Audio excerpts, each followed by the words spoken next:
আপনি কি কখনো নিজেকে বদলাতে চেয়েছেন শুধু চোখ বন্ধ করে?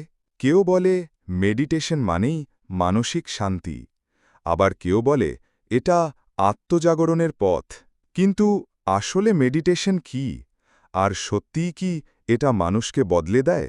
হিন্দু, বৌদ্ধ আর জৈন দর্শনে ধ্যান মানে আত্মার সঙ্গে সংযোগ। যখন মন শান্ত হয়, অনুভব হয় এক ঈশ্বরিক স্পর্শ। সেই অনুভব নিয়ে যায় মুক্তির দিকে। আত্মজ্ঞান, সত্যিকারের আমিকে চেনার পথ। ধ্যান মানে কিন্তু শুধু বসে থাকা নয়, এটা চেতনার জাগরণ, এক ধরনের অন্তর্জ্ঞান, এক নীরব আলো। হার্ভার্ড, স্ট্যানফোর্ডের মতো গবেষণাগুলো বলছে ধ্যান করলে কমে স্ট্রেস, বাড়ে মনোযোগ, এমনকি মস্তিষ্কের গঠনও বদলায়। অ্যামিগডালা, যা ভয় নিয়ন্ত্রণ করে, সেটা হয় শান্ত।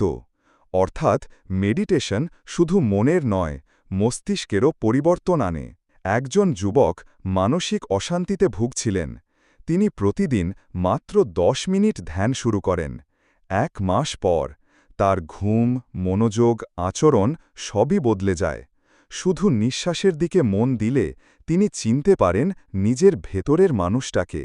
ধ্যান কি তবে আত্মজ্ঞান, নাকি শুধু নিউরোসায়েন্সের খেলা?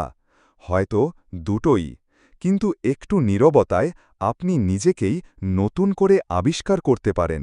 আপনি কি কখনো মেডিটেশন করেছেন? আপনার অভিজ্ঞতা কেমন ছিল? কমেন্টে লিখে জানান, আর সাবস্ক্রাইব ও ফলো করতে ভুলবেন না। ধন্যবাদ।